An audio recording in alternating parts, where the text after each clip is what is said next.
right, I had a little bit of a water problem I figured out how to solve. Hey, I'm Issa, and I'm learning to convert this van all by myself while traveling out of it as much as possible. So I want to take the way I have my water tanks and the way they'll best fit for my ideal kind of situation and the way it would save space is if the fresh water, the fill port is actually above the fill inlet, because where I can drill into the van and access things, so that's against gravity. And so if you're filling your tank to gravity, which is what you'd normally do, you can't bloop. It's a passive system, so it's just going to want to just fall right back out. But if it's pressurized, that's okay. The whole tank is not pressurized, but if the water flow in is pressurized, it can overcome that hill, we'll call it. So I can get a system, of course it's pressurized, because most of the time I'll be filling from like my mom's house or from a fill station that has pressurized water. I have a backup plan if I have something that doesn't have pressurized water, which is just going to be a drill pump that you can attach to a hose. So that's plan B for when there's not pressurized water. But most of the time you're going to fill from some sort of home or some sort of pressurized system. So that's fine. But if you have this and you fill your tank from a pressurized system, that's great. You got the water in there. Well, how are you going to keep it from coming back out, right? What kind of, you can't, if you could get a cap that goes on the fill inlet fast enough, maybe, but you're still going to have a bunch of water come out until you get some sort of handle on that. So they make something called a check valve. So basically the water can only flow one way and then it stops, so the water can't, my hand is the water, by the way. So the water goes in and then this check valve can go one way, but it's like, I can't come back out. So the check valve will stop that. This is what I've configured. This was just testing. I'm not using this sink drain, but there's one more piece I need to get online, but I wanted to make sure that the system and my idea worked. So I'm just gonna bring it down here actually instead of holding it up because it's still wet. This is going to be my fill port. And I'm doing this one because it's lockable. And there are other lockable ones, but I'm actually really glad I got this one. Most people are gonna gravity fill through this. This is a 1/4 and an inch inner diameter, basically on the outside. This is meant to go to a city connection. Now, I didn't think I was going to use this at all, but if I'm going to use a pressurized system, I'm going to be using a hose and I need to create pressure. So I'm actually very glad I got this. Otherwise, you don't find lockable systems with just, not that I could find with just city water. So the garden hose or whatever, potable hose you're drinking or filling with, you're going to connect that to here. Okay.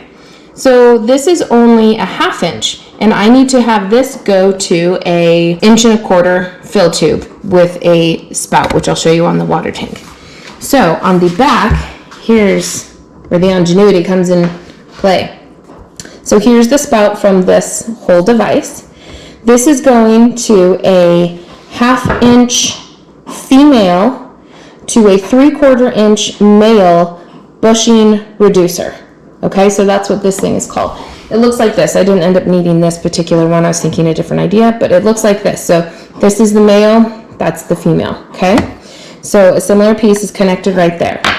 So then we have 3/4 inch. This is a check valve reducer, and that is connected to, because there's female threads in here, so those are connected to the 3/4 inch here.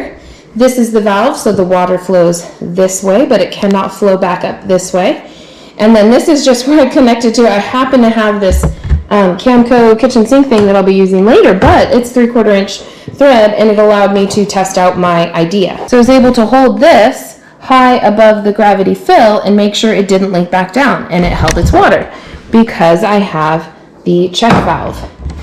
So it will stick out a little bit into the van area, but that's fine because I have some different plumbing things, and I have a way to fill my tank, which is good. I can still fill my tank from the outside. I did not want to have a fill tank inside because you will always get water outside. It will always splash out. I've filled a gravity tank many times in my old travel trailer. there's always water that ends up like leaking out, and I did not want to have a bunch of like tiny bits of droplets that I'm constantly cleaning up in the van when I fill my water. Also, I didn't want to have to open my doors to fill the water tank, which was another option. I could have put this kind of fill port where it would be higher above the tank if I created like some sort of mechanism inside the van where I'm filling it higher, but I didn't want to do that. I didn't want to open my doors to fill my water tank.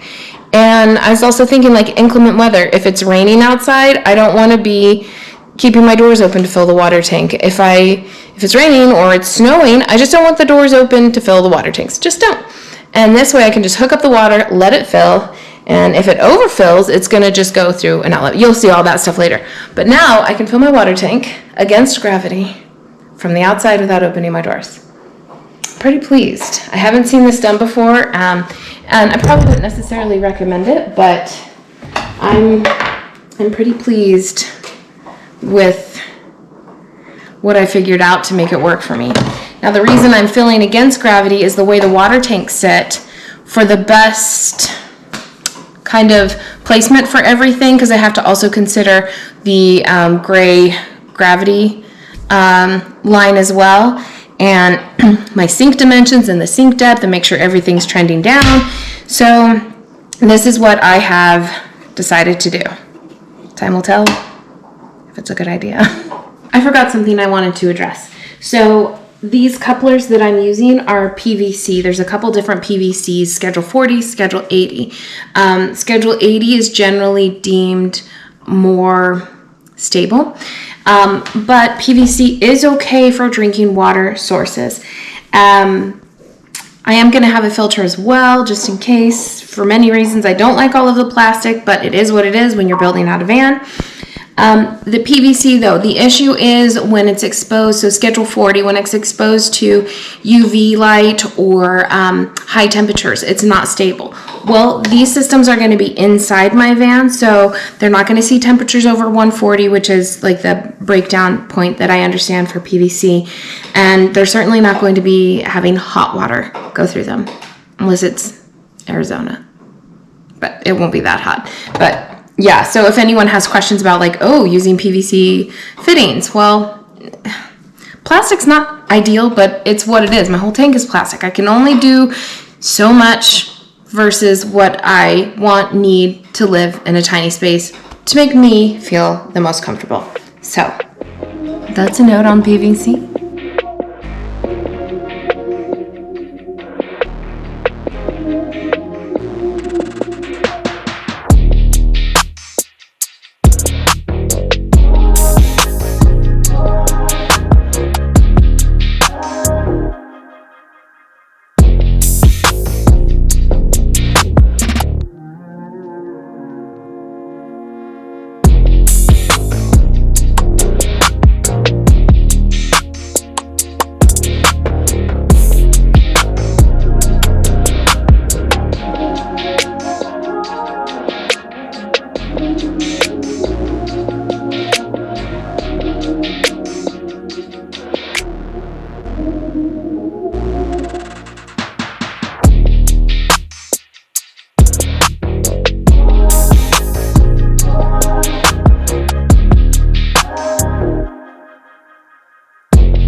Okay, this is how it came out. Actually, it feels super rock solid.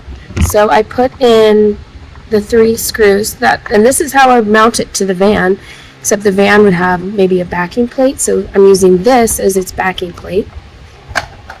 And so I put butyl tape all around it. I'm not going to worry about siliconing anything. These are all stainless steel components. And so I have a washer and then a hex nut behind it. And so that's securing it. And I mean, you can't tell, but it actually feels really stable. This moves around because it's meant to.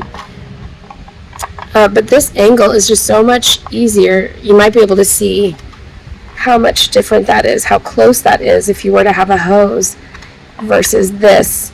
And I think I'll end up using quick connects on this as well. So that's how she looks. And that's going to be the pressured water that gets water into my tank. Also, this hole is where the cap for the gravity fill used to tether to. So I took that out. I'm just going to silicone that.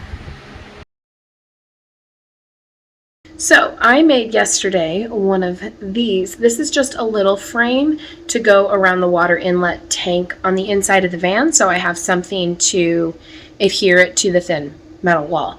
I just use my scrap wood, which I'm really happy whenever I use scrap wood. This is 1/2 inch, and this is why I hate 1/2 inch every time. So these are just brad nails I stuck through so the glue would stay, but it splits every time. So this birch 1/2 inch is just, it's not the Baltic birch, but it's what I have. It's what's available. It's what we're using.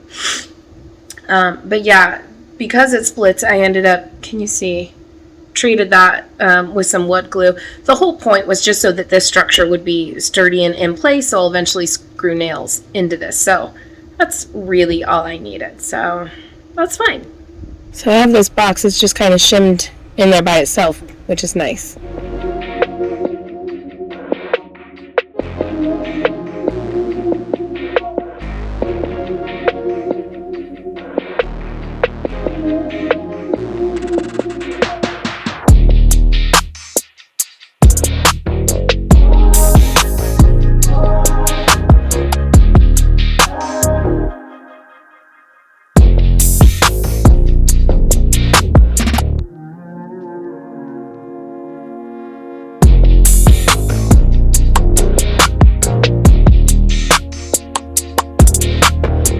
These have been my favorite metal cutting blades.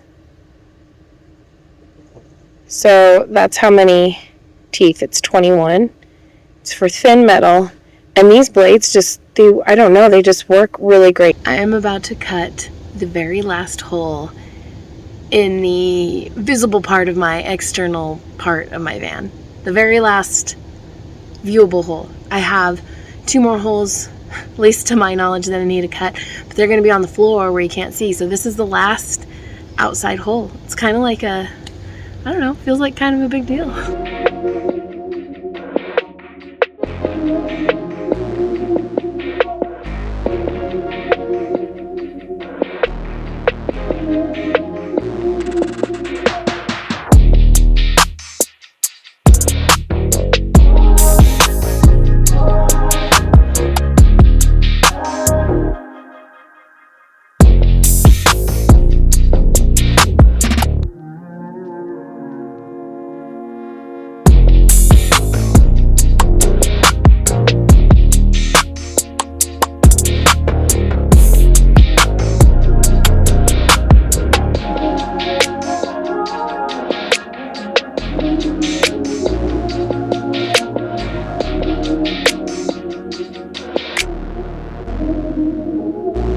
Okay, I've got the frame with just a couple pieces of VHB tape. It's hard because of the sun coming through. But I did have to cut the frame a little on the side because of this part of the support rib. I didn't feel like messing around with the hole or anything, so I just cut this frame. The holes are still going to come through on that side, but that just fits flush against that little rib now. Jigsaw even cut nicely through those brad nails there. And I'm going to put my pilot holes in. So I already marked out on my van where those pilot holes are going to go.